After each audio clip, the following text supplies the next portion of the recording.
అందరికీ నమస్కారం అండి. ఈరోజు చెప్పే కథ పేరు కాలం వేసిన గాలం. ఈ కథను రచించిన వారు అమరేంద్ర గారు. ఇంకా కథలోకి వెళ్తే, కొత్త ఊరు, కొత్త కాలేజ్, కొత్త వాతావరణం అన్నీ చాలా బాగా కుదిరాయి. నేరం చేసి పారిపోయినా దొరికే అవకాశం లేదు కనుక అసలు భారత విషయమే మర్చిపోసాగాడు. మళ్ళీ ఇటువంటి జరిగితే తప్పించుకోలేను అనుకున్నాడేమో. ఎటువంటి పేచీలు పెట్టుకోకుండా అందరి దగ్గర చాలా మంచివాడు అనిపించుకుంటూ రోజులు గడిపేస్తున్నాడు. వేరే అమ్మాయిలు చూడగానే నచ్చిన సాహసం చేయలేకపోయాడు. పేరు సుమతి. చాలా ఒద్దికైన అమ్మాయి. పెద్దగా చదువుకోలేదు. పాత సినిమాల్లో చెప్పినట్టు పతియే ప్రత్యక్ష దైవం అనుకునే అమాయకురాలు. పొద్దున్నే లేచి కార్తీక్కి ఏం కావాలో వండిపెట్టి రోజంతా ఇంటి పనులు చేసుకుంటూ రాత్రికి మళ్ళీ ప్రతి సేవలు చేసుకొని పడుకునే ఇల్లాలు. చాలా సాఫీగా సాగిపోతుంది కార్తీక్ జీవితం. కొన్నాళ్లకి కార్తీక్ సుమతులకు ఓ పండంటి ఆడపిల్ల పుట్టింది. 2 కుటుంబాల్లో మొదటి సంతానం కావడంతో ఇటు సుమతి పుట్టింటి వాళ్ళు, అటు కార్తీక్ తల్లిదండ్రులు చాలా గారాబంగా చూసుకునేవాళ్ళు. ఏ చిన్న అవసరం వచ్చినా పరిగెత్తుకు వచ్చేసేవాళ్ళు అంతా. ఓ రోజు పెద్దలందరినీ పిలిచి ఎంతో సందడిగా ఆ పాపకి నామకరణం జరిపించారు. ఎన్నో ఏళ్లు 2 కుటుంబాలు కన్న కలలని నిజం చేస్తూ పుట్టిన పాపకి పెట్టిన పేరు ప్రియదర్శిని. లోపలెంతో దుర్మార్గాన్ని దాచేసుకున్న కూతురుంటే మాత్రం కార్తీక్కి పంచప్రాణాలు. అల్లారుముద్దుగా చూసుకునేవాడు. అడిగింది కాదనకుండా ఇచ్చి నెత్తిన పెట్టుకునేవాడు. వృత్తిరీత్యా తరచూ బదిలీలయ్యేవి. అయినా కూతురికి ఏ లోటు రాకుండా చూసుకునేవాడు. పెరుగుతూ ఉన్న కూతుర్ని చూస్తూ తెగ మురిసిపోయేవాడు. చూస్తుండగానే 10 ఏళ్లు గడిచిపోయాయి. చిన్న లెక్చరర్గా ఉన్న కార్తీక్ సీనియర్ అయిపోయాడు.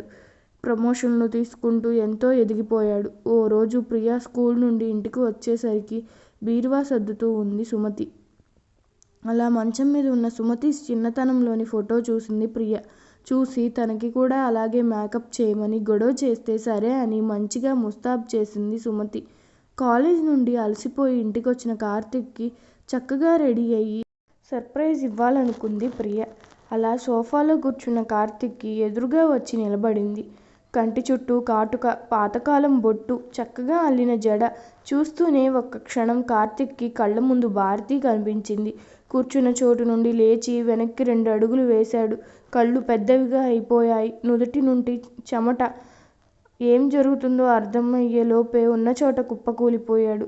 పరిగెత్తుకుంటూ వచ్చింది సుమతి. గట్టిగా ఛాతీ మీద చేయి పెట్టుకుని ప్రియ వైపు చూస్తూ కింద పడున్నాడు. ఎంతో కంగారుగా పడిపోయింది సుమతి. పరుగున అంబులెన్స్కి ఫోన్ చేసి ఆసుపత్రికి తీసుకెళ్లారు. కాసేపటికి డాక్టర్ బయటికి వచ్చి హార్ట్ అటాక్ వచ్చింది.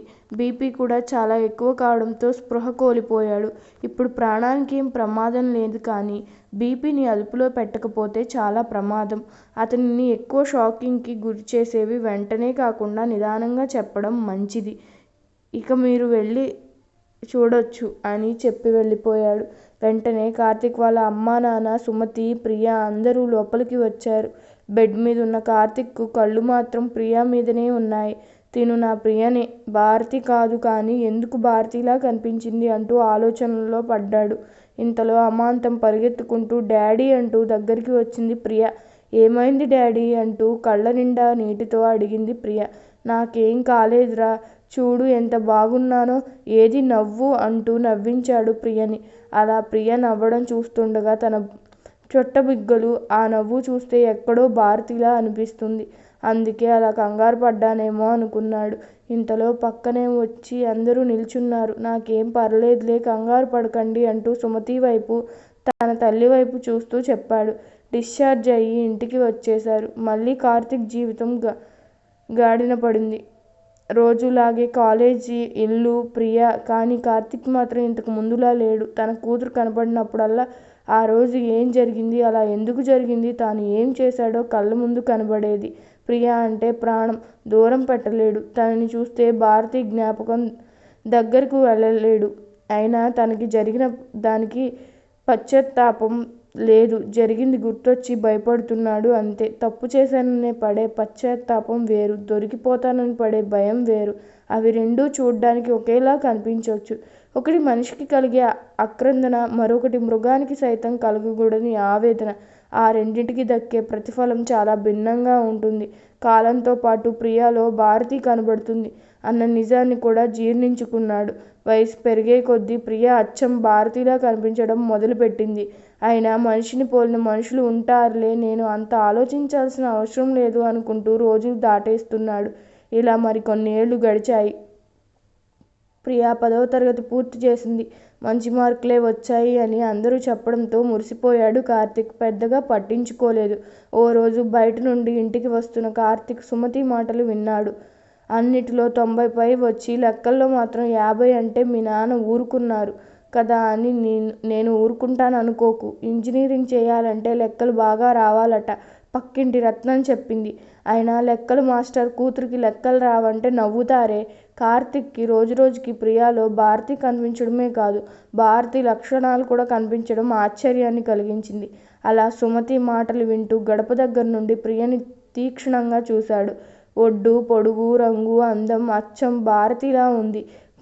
భారతి మళ్ళీ పుట్టిందా అనిపించేంతలా ఉంది పోలిక. ఇప్పుడు దానికి లెక్కలు రాకపోతే వచ్చిన నష్టం ఏం లేదులే, నువ్వు ఊరుకో అంటూ సుమతిపై మందలించిన కార్తీక్లో భయం మాత్రం తారస్థాయికి పెరిగిపోయింది. ఒకవేళ భారతిలా ప్రియకు ఏమైనా జరిగితే ఎలా అన్న ఆలోచన కార్తీక్ని నిద్రపోనివ్వలేదు. కూతుర్ని కాపాడుకోవాలనే తపన పెరిగిపోయింది. సరిగ్గా తిండి సహించేది కాదు. రోజు రోజుకి క్షోభ ఎక్కువైపోయేది. తప్పో ఒప్పో తెలియక చేస్తే పొరపాటు, తప్పని తెలిసి తప్పక చేస్తే నేరం. అదే తప్పు తృప్తిపరచుకోవడానికి చేస్తే అది అన్యాయం. నేరం వల్ల శిక్ష పడుతుంది, అన్యాయం వల్ల క్షోభ పుడుతుంది. ప్రియని చక్కగా ఓ ప్రైవేట్ కాలేజీలో చేర్పించాడు కార్తీక్. రోజులు బాగానే గడుస్తున్నాయి. కార్తీక్ మాత్రం మనశ్శాంతి లేదు. ఏ రోజు ఏం జరుగుతుందో అన్న ఆలోచన కార్తీక్ని చాలా మానసిక ఒత్తిడికి గురిచేసేది. ఇది ఇలా ఉండగా ఓ రోజు కాలేజ్ నుండి ఇంటికి వస్తున్న ప్రియని రోడ్డు మీద ఎవడో వెంటబడడం మొదలుపెట్టాడు. అందమైన అమ్మాయిలకి, అడ్డమైన ఆకతాయిలకి ఏమాత్రం లోటు లేని సమాజం మనది. స్నేహితులను వెంటబెట్టుకుని ఇంటి వరకు వెనకాలే వచ్చేవాడు. మొదట్లో తాను వెంటబడుతున్నాడనే విషయం గమనించేది కాదు. ఓసారి ఇంటర్ మొదటి సంవత్సరం పరీక్షల సమయంలో చూసింది వెంటపడుతున్నాడని. కాస్త భయమేసినా ఏమీ ఇబ్బంది పెట్టాడులే అనుకుని పట్టించుకోలేదు. కానీ ఓ రోజు పరీక్ష రాసి ఇంటికి వస్తున్న ప్రియతో వాడు మాట్లాడే ప్రయత్నం చేయడంతో చాలా భయపడింది. ప్రియ వెంటనే వెళ్ళి సుమతికి చెప్పింది. ఇంటికి రాగానే ప్రియా విషయం కార్తీక్కి చెప్పింది సుమతి. వినగానే ఉక్కిరిబిక్కిరి అయిపోయాడు కార్తీక్. కూతురు మీద ప్రేమలా కనిపిస్తున్న ఆవేశం, తనకి ఉన్న భయం. మరుసటి రోజు పరీక్ష పూర్తయ్యే సమయానికి అక్కడ ముందుగా వెళ్ళి ఎదురు చూస్తున్నాడు కార్తీక్. లోపల నుండి బయటికి వచ్చిన ప్రియని ఎవడు వాడు, చూపించు నేను మాట్లాడతాను అంటూ కోపంతో ఊగిపోయాడు. ఎదురుగా బండి మీద కూర్చున్న వాడిని చూపించింది ప్రియ. అదే ఆవేశంతో వచ్చి కొట్టడం మొదలుపెట్టాడు కార్తీక్. అక్కడే ఉండడంతో పెద్దగా ఇబ్బంది కాలేదు. గట్టిగా అరుస్తూ పక్క వీధిలో ఉన్న పోలీస్ స్టేషన్కి లాక్కెళ్ళిపోయాడు. అదే ఊపులో కంప్లైంట్ ఇచ్చేసి, వీడు మళ్ళీ నా కూతురు జోలికి రాకుండా చూసుకోండి సార్ అని చెప్పి వేయిపోయాడు. ఇంటికి వచ్చాక జరిగిందంతా తెలుసుకున్న సుమతి, అనవసరంగా ఆవేశపడినట్టు ఉన్నారండి, మందలించి ఉంటే సరిపోయేది కదా అంటూ చెప్పుకొచ్చింది. కూతుర్ని ఏడిపించేవాడిని వదిలేయమనడానికి నీకు నోరెలా వచ్చిందే? అయినా ఏం చేయాలో నాకు తెలుసు, నువ్వు ఇందులో తలదూర్చుకో అంటూ ఆవేశంగా అరిచాడు. కార్తీక్ని ఎప్పుడూ ఇలా చూడని సుమతి, ప్రియలకి చాలా భయమేసింది. పరీక్షలు పూర్తయి సెలవులకు సుమతి వాళ్ళ అమ్మ వాళ్ళ ఇంటికి వెళ్ళారు అందరూ. అంతా సాఫీగా సాగుతుంది అనుకుంటుండగా కార్తీక్ ఫోన్ మోగింది. తన కాలేజ్లో వేరే లెక్చరర్. కార్తీక్ గారు ఎక్కడున్నారు అంటూ కంగారుగా అడిగాడు రమేష్. ఇదిగో ప్రియా వాళ్ళ అమ్మమ్మ వాళ్ళ ఇంటి దగ్గరికి వచ్చాము. ఏంటి విషయం అడిగాడు కార్తీక్. మీకు ఎవరి మీదైనా పోలీస్ కంప్లైంట్ ఇచ్చారా అడిగాడు రమేష్. అవును ఇచ్చాను, ప్రియని ఎవడో ఏడిపిస్తుంటే ఇవ్వాల్సి వచ్చింది. ఏమైంది ఇంతకీ ఆరా తీశాడు. మీకు అతను ఎవరో తెలియదా? వాళ్ళ నాన్న ఈ ఆత్మకూరు మండలంలోనే ఓ పెద్ద గూండా. మీరు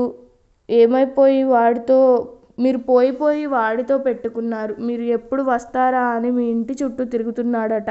నా మిత్రుడు ఓ కానిస్టేబుల్ ఉన్నాడులే, వాడు చెప్తే మిమ్మల్ని హెచ్చరిద్దామని చేశాను చెప్పాడు రమేష్. పోలీస్ కంప్లైంట్ ఇచ్చాను కదా, అవసరమైతే మళ్ళీ ఇస్తాను, వాడిని వదిలే ప్రసక్తే లేదు అంటూ కోపంగా సమాధానం ఇచ్చాడు కార్తీక్. ఏంటి కార్తీక్ గారు, వాళ్ళ మీద ఎన్ని కేసులు ఉన్నాయో తెలుసా మీకు? పోలీసులు కూడా ఏమీ చేయలేరు. కూర్చుని మాట్లాడి ఉంటే ఏమైనా బాగుండేది. మీరేమో చేసుకున్నారట, కంప్లైంట్ కూడా ఇచ్చేశారంట. చాలా కోపంతో మీ అమ్మాయి మీద యాసిడ్ పోస్తా అని డబ్బా పట్టుకు తిరుగుతున్నాడట.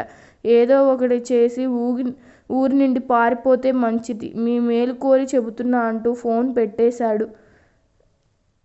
రమేష్ మాటలకి భయంతో వణికిపోయాడు కార్తీక్. ఏంట్రా ఇది ఇలా జరిగిపోయింది? ఇప్పుడెలా భయపడాలో అర్థం కావడం లేదు.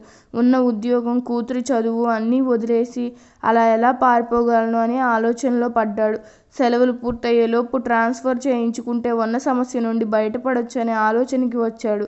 తెలిసిన వాళ్ళందరితో మాట్లాడడం మొదలుపెట్టాడు. అందరి నుండి ఒకటే సమాధానం, బదిలీల లిస్టు కూడా సిద్ధమైపోయి ఉంది.